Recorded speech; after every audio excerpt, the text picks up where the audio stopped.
Champions trophy শেষ হওয়ার মধ্য দিয়ে ইতি ঘটছে বাংলাদেশ ক্রিকেটে ফিল সিমন্স অধ্যায়। তিনি ফিরে গিয়েছেন নিজের দেশে। চান্দিকা হাতুর সিংহের বিদায়ের পর 6 মাসের সংক্ষিপ্ত মেয়াদে দায়িত্ব নিয়েছিলেন তিনি। দায়িত্বের মেয়াদ শেষ হয়েছে হতাশা দিয়েই। তবে তাকে কোচ হিসেবে শুধু ভালো বা শুধু খারাপ বলে বিশ্লেষণ করা যায় না। তিনি আসলে ভালো এবং খারাপের মাঝামাঝি।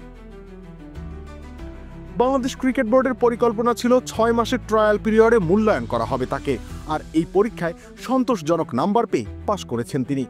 অন্যদিকে আছে টি-20তে তারুণ্য নির্ভর দল গড়ার সাফল্য, যেখানে রয়েছে চ্যাম্পিয়ন্স ট্রফিতে ভরাডুবির গল্প। তাই হয়তো আরও একবার দায়িত্ব দেয়া যেতে পারে তাকে। এই ক্যারিবীয় কোচকে পছন্দ করার মূল কারণ তার কোমলতা। ড্রেসিং রুমের সবাইকে স্বাধীনতা দিয়ে থাকেন তিনি, তাই খেলোয়াড় থেকে শুরু করে সহকারী কোচ প্রত্যেকেই তার অধীনে কাজ করতে স্বাচ্ছন্দ্য বোধ করে। দুর্দান্ত সব উপাদানে তৈরি ঝাঁঝালো স্বাদের প্রাণ ঝালমুড়ি, এই ঝাঁঝ সেই ঝাঁঝ। তিনি আসলে নিজেদের মতো করে সেরাটা বের করে আনতে উৎসাহিত করেন। ফারুক আহমেদের বোর্ড ইতোমধ্যেই সিদ্ধান্ত নিয়েছে নিকট ভবিষ্যতে কোচিং প্যানেলে দেশীয় কোচদের অগ্রাধিকার দেয়া হবে, অর্থাৎ একজন বিদেশি হেড কোচের সাথে কাজ করবেন দেশীয়রা।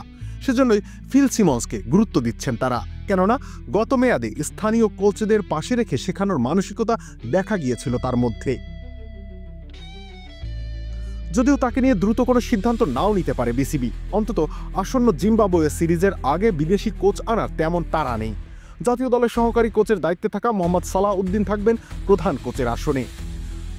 অবশ্য যে কোমলতা সিমন্সকে প্রিয় করে তুলেছে, সেই একই কারণে চাকরি খোয়াতে হয়েছে স্টিভ রোডস এবং রাসেল ডোমিঙ্গোকে।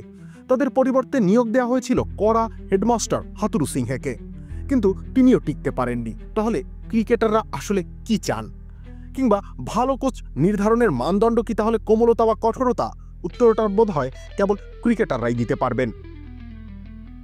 রবিউল ইসলাম রনি, খেলা ৭১।